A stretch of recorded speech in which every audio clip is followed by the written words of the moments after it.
Дойде една вечер, отивам да взема едно приятелче, отиваме към центъра да пушим на риле. Вземам глас, минавам там покрай хотел Балкани, спрям много в мост, виждаме 10 човека, които ги познавам и спряме там, угасям скутера, те ми го гасиха, пък аз казвам, идете го гаси, защото към проблеми, като го гасиш, трябва да майна филтъра, да сложа пръста и тогава да на запали. Към страхотно, към сега пак ми отворихте работа. Направих си го, запалих си го и стои сигурен там много в мост, майнали сме каски, двамата с две каски, приказваме си. И по едно време минават полицаите покрай нас и аз към сега към дома да спират да ни кажат нещо и то буквално само подминават и се връщат. Буквално с набим мигачи и разказ вика в мене. Вика, да, здравейте, добър вечер, викам, то с мотор, викам, какво прави на тротуара, момче, вика, там има паркинг, го спри, викам, добре. И тръгват и само докато тръгна, не се загледа, че няма номер, то с мотор, викам, край. Викам, то с мотор, що няма номер, викам, то отдолу под калника. Там си ги слагаме, викам, да не ги такова ми изгубим.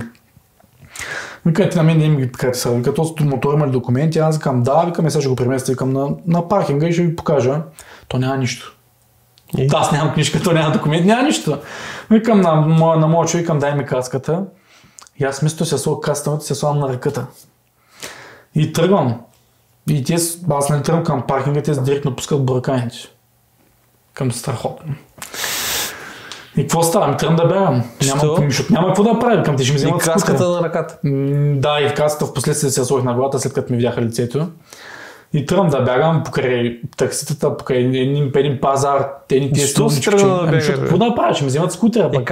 Как прецени да тръгнеш да бягаш? Как си помисли? Да бягам ли, да не бягам ли? Ми пуснаха бурканите и аз казвам, сега тук единствено време да мина през пазара, тесните улички и да избягам.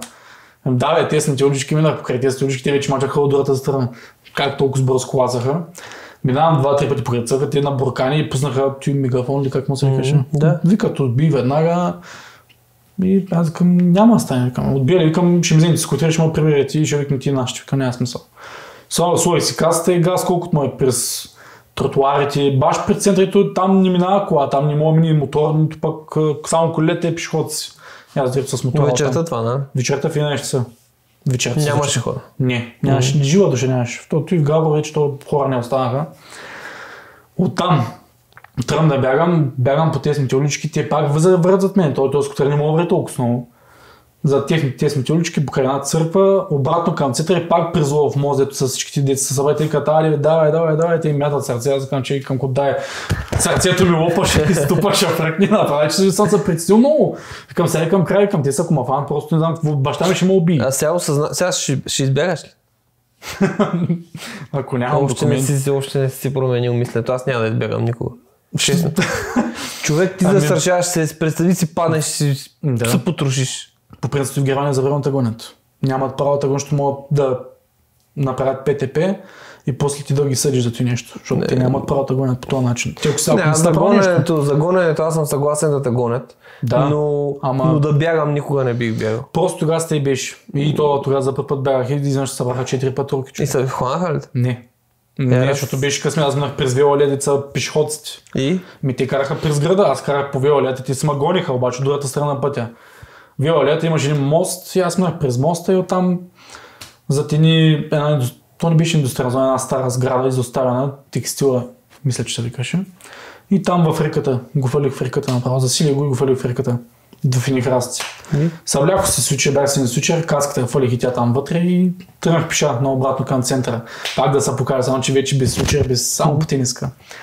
И те минават патрулките на буркани с сирените, аз само минавам покрай тях, те има виждат, ама нищо не мога да кажат, нито идея знам да е сам аз. И ме пуднаха 2-3 пъти, 4 патрулки и отивам пак на центъра там, т.е. беше малко преди центъра в едно училище, дето учихме. И там дойдоха другите, какво става, фанаха ли, викам, не, викам, фърлих скутера в реката. Как ти ще го фърлиш в реката? Викам, и те се чуй, аз няма друг вариант, викам, иначе ще да ме вземат скутера и кръщелното яйце, вика. Какво се случва? Мина известно време, на 2-3 часа. Решавам да отида да го взема, се пак да не го оставям там. Това е грешка, брат. Да, ти беше най-голямата ми грешка, бях направо, отивам да го взема, но ти не знам. Оставаш го там без скутера. Викам, брат, са 250, няма да ги утре си 250. Тогава ти смятах, човек, ти бях на 16 години, какво да ти кажа. Отивам, вземам си скутера, никой не дойде ми помогника, цял бях сам. Отивам, изкарах го с 300 зора от реката и не ще я пали. Викам, супер, сравнено и го бутам. И го бутам там зад Калфан, в една кал го бутам, ще да викам да нямаме през града. Към ще ма фана, към веднага. И ритъм запали изведнъж, викаме бати, към късмета запали го, тръгнах от Кауфланда, през кръговото. И полицаите точно след моста, там под едно дърво стоят и чекалят. И само казаха скутера и веднага бурканите и газът ми, айде. Пак.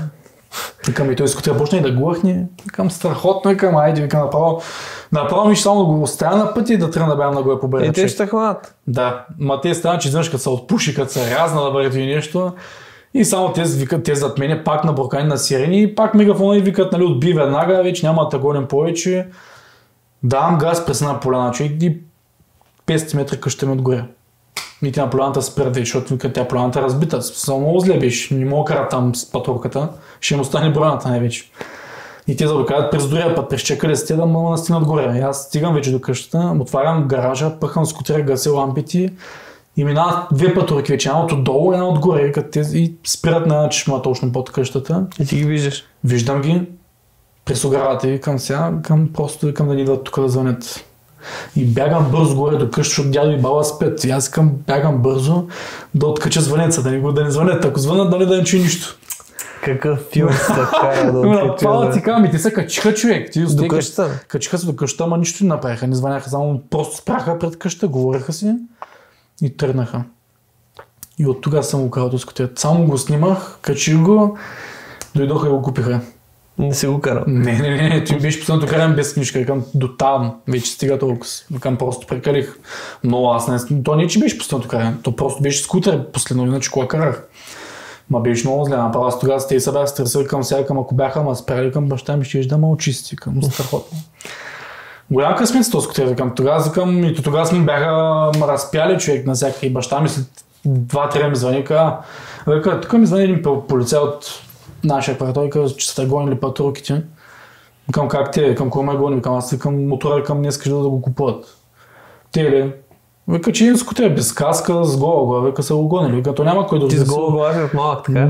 Аз се почна да забръсна човек в 9-ти клас. Що? Ма кефичих с коса, към човек, към май по-михеса съм.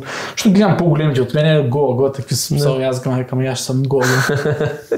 И те стана с гола глава и се бръсна си, през 2 дена се бръсна. Да. И с моторите приключихме.